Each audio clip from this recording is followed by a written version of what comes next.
Sophie, are you cheating on me? I asked my wife of 10 years. How can you ask such a question, Henry? She replied with a puzzled expression on her face. We were sitting in the living room on a Sunday after dinner drinking coffee. Sophie was a pretty woman, blonde hair, blue eyes, and a Venus-type physique. Her usual smile is captivating, and I have a huge crush on her. But now her smile was forced, and I could see that she was very worried about my question. Who wouldn't be worried if a spouse asked such a question out of the blue? I can't give you any reason why I'm asking this question, but over the past few months I've started to feel like things aren't as they should be. Do I have any reason to be concerned, Sophie? No, Henry, not at all. But please, you must explain why you are uneasy. It will be better for both of us if all the ambiguities are out in the open and we can clear them up, don't you agree? She replied. Okay, I said. My job requires me to leave the house every third Monday morning and not return to our house until Friday the following week. That leaves you alone for almost 2 weeks, all those days and 1 weekend alone. You have a lot of time at your disposal, and therefore you have opportunity. And with that opportunity, it's easy to lose your way. Please, Henry, are you speaking from your own experience? If I am alone on those days and weekends, as you are, I have more reason to worry. I live here, in our town, where people know me. And if I got lost, someone would tell me about it. On the other hand, you're all alone, far from home, and you have plenty of opportunities to stay out of sight. I trust you, so you should trust me. Good point, Sophie. However, there is a distinct difference. You are an attractive, beautiful lady that every man would kill for. I, on the other hand, am an insignificant guy that girls never pay attention to. But it's not just about opportunity. It's also about how you've changed, I replied. What do you mean, Henry? How have I changed? She asked. After 2 weeks on the road, I spent 1 week and 2 weekends with you, said I. Before, our sex life was pretty normal. Sex was once or twice a week with almost no variety. Now you've become much more active and crave sex more or less every day. Don't get me wrong. I'm not complaining. I'm enjoying it. You're creative, and I'm starting to ask myself, what's wrong? Is someone else teaching you the art of lovemaking? Surely I'm not the one who caused this change in you. I abandoned you years ago and settled for the casual sex you seemed content with. Dear Henry, do you want me to stop being imaginative? Or is it enough for you to know that girlfriends talk a lot more than men and that we share experiences? She replied with a smile. I was guilty of telling my friends what you wanted and what I denied you. They called me a prude and convinced me that it would be fun to be inventive in lovemaking. Is that so bad? I'm convinced they were right. It's fun. And I love that our lovemaking has taken this turn. But if it was just a matter of opportunity and increased sexual activity, I wouldn't worry. With all the free time you have, I find it odd that you don't have a multitude of interests to keep you occupied. You have no desire to learn new things, take courses, or do any kind of work, even part-time. And yet you seem to have extra money to spend on dresses and underwear that you never wear when we go out together. I just don't get it, I replied. Henry, you're being unfair. I take care of the house and the kids. For 2 weeks in a row, I've been doing the housework alone, and my time is completely taken up. As for interests, you know that I love to dance, and that I take dancing lessons every Monday night. The dresses I have are for dancing, and when I wear them, I need lightweight and non-blowing underwear so that the lines don't show. The dance school has an agreement with a local store, so we don't pay full price. And besides, I'm being careful with our money. She said this in a slightly raised voice. Now she was starting to get a little annoyed. Maybe I'm being unreasonable and unfair. The strain on you when you are alone so much is perhaps greater than I realize. I don't mean to imply that you are lazy and failing in your duties. I should think about getting another job, a job that will allow me to be home more. What do you say, Sophie? She looked at me a little surprised and objected. Would you consider quitting your well-paying job to stay home more? Yes, I said, but it would be less money, and we'd have to cut back on some expenses. Will you agree to reduce our expenses to a more modest level, Sophie? If you insist, I will agree, but I have to admit that I like our lifestyle. Our vacations abroad and skiing in the mountains. So if you keep your job and trust me, I can manage at home. But it's your decision, Henry. Before we end this conversation, I have one last question for you. One of my friends has seen you at night at the convent hotel in evening dress, dancing and having fun with strange men. He's seen you several times and is sure it's you and no one else. Why are you out late at night in an evening gown dancing with strange men, Sophie? I should have told you, but I didn't give it much thought. As you know, I take dancing lessons.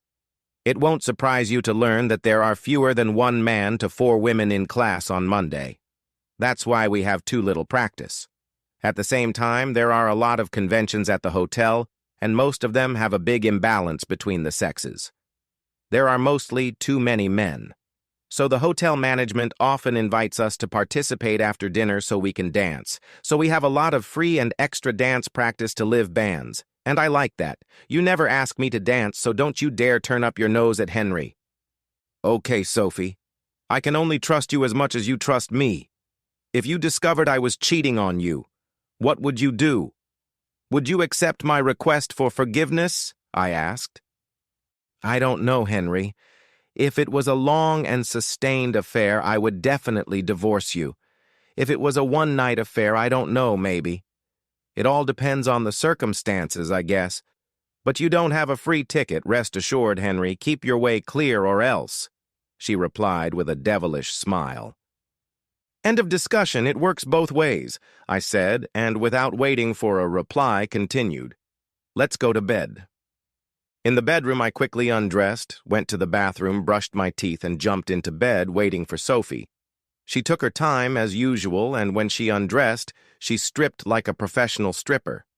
She was very sensual and teased the whole time. She really put on a show, and she was good. Maybe even too good, I thought for a moment. Entangled in each other, we drifted into a blissful sleep. The next day, as I set out for more sales meetings, I thought about last night and the conversation with Sophie. Her answers seemed plausible and logical, but her late-night lovemaking gave me the uneasy feeling that she had some agenda she was hiding from me. I decided I would use the next 2 weeks on the road to call a few friends and get a few favors, and that's exactly what I did. The dance academy told me that they had no agreement with any boutique to lower the prices of dresses and no agreement with the hotel to have the ladies dance at their conventions. The hotel confirmed this and also made it clear that several ladies from the city mingle with their convention guests, and they don't like it. They even hinted that those were harassing their guests, going to their rooms and staying overnight. I couldn't know for sure that Sophie was one of those ladies, but I had to find out and get proof. She had lied to me, that was now certain. I decided to ask a couple friends that Sophie didn't know to follow her when she went to the conference. They would find evidence that she was either innocent of infidelity or guilty. Most likely they would do so if I would just pay their expenses. With these thoughts, I went to bed. It was the last night of this tour. Waking up at 7:30 interrupted my sweet dreams, and as is usually the case with me, getting out of bed proved difficult. But after a few minutes, I started my morning ritual. First turning on the TV, then heading to the bathroom to shave and shower. While in the bathroom, I heard the news coming on. But when it dawned on me that the reporter was unusually excited, mentioning a fire, the name of our local big hotel, I had to stop shaving and go back to the room to see what the hell was going on. When I got back to the room, I saw a reporter on the screen holding a microphone in front of a uniformed fireman with our hotel in the background, smoke billowing from doors, windows, and every conceivable opening, and asked, "Inspector, what can you tell our viewers about the situation at the moment?" "It appears that our men have managed to localize the fire on the first floor," he replied, and continued. "But we are having serious smoke problems. All emergency exits and hallways on all floors are filled with smoke. We were able to evacuate all the staff working on the first and second floors, as well as some hotel guests occupying rooms on the lower floors. but many guests were trapped in rooms higher up in the building. Do you have any information on how many people were in the hotel and how many were evacuated? The reporter asked. Not exactly, but we have a guess, the inspector replied. The receptionist had the good sense to take the guest log with him when he evacuated, and he also has a list of people who had to work. I have people working with those lists, checking them against the people we're taking out. At last count, we had all 18 employees and 57 guests out of 116 registered. But according to the receptionist, there are people who show up in the rooms from time to time who haven't checked in, so we don't have an exact number. The reporter spoke into the microphone again. How do you plan to run the remaining quests? We're instructing guests over the loudspeakers to wet towels with water and put them in the gaps under the doors to keep the smoke out of the rooms, and we hope to clear the hallways of smoke soon. In the meantime, we are evacuating using telescopic ladders on fire trucks as much as we can, but we can't go higher than the 6th floor. In response, he turned to the hotel, pointed, and said, "That's it." And the cameraman moved the camera to film a firefighter at the top of the ladder, taking in a woman who was leaning out of a window on the 6th floor. The firefighter picked up the woman and began to descend, holding her in a fireman's grip, and then her man descended himself. The camera followed the firefighter as he descended the stairs and gradually zoomed in on them. When they got down to the ground, he sat the woman down. She straightened up and looked directly towards the camera. The camera zoomed in and her face filled the screen. I couldn't believe what I saw. My heart skipped a beat or two when I suddenly realized I was seeing the beautiful face of Sophie, my wife. I closed my eyes, not wanting to believe what I was seeing, and opened them again. But she was still there. The camera went back to the reporter, but I sat there as if in a trance and didn't remember what had been said.